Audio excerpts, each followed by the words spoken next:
Sohel everyone আসসালামু আলাইকুম, সবাই কেমন আছেন? তো আজকে আমি হচ্ছে স্লাইম বানাবো। তোমরা অনেকে স্লাইম বানাতে যেয়ে গ্লু নষ্ট করো, তো খামাখা এরকম না করে আমারটা দেখো। তো আমি এখানে ক্লিন আর পানি নিছি, আর মাঝপথে আমার চামচটা ভেঙে গেছে। তো কী করবো, এখন দইটা দইটা করা লাগে, করতে চাই দেখো পুরাই মুসড়ে মুসড়ে ভেঙে গেছে।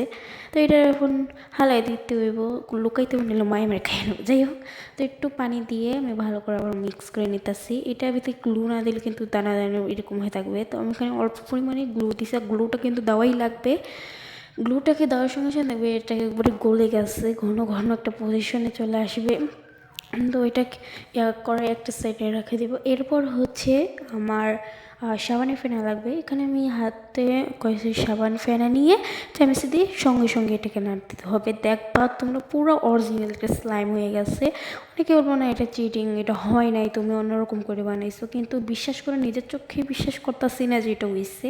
তো তোমরা কিন্তু অবশ্যই বাসায় ট্রাই করবা, কেউই ফেল হইবা না, আমি গ্যারান্টিতে বলতে পারি। তো অনেকেই আছে অন্যরকম করে বানায়, যার ফলে হয় না। তো আমার আগে কিন্তু একটা বানানো ছিল, তো এটা 2 মিনিট রেখে দিলেই দেখবো অনেক ভালো হয়ে একটা পজিশনে চলে আসছে। তো এরপর হচ্ছে আমার ওইটা দেখাচ্ছি যেটা আমি রাত্রে বানাইছি, এই যে ইয়া কালার, একটু লালচে লালচে কালার। এটাকে এটার সাথে একটু মিক্স করে দেখবো যে কী কালার আসে, বাট কোনো কালারই আসে নাই, তোমরা দেখোই জাস্ট। কিন্তু স্লাইমটা কি এত সুন্দর হয়েছে, বাট কর মতো না। তোমরা অবশ্যই বাসায় বানাইবা, কি আমি আশা করছি ইনশাল্লাহ কেউ ফেল হবা না, অনেক ভালো একটা পজিশন। আর আমি তো যেহেতু তোমাদের ইউটিউবে নতুন, সবাই আমাকে সাবস্ক্রাইব করে পাশে থাকবা।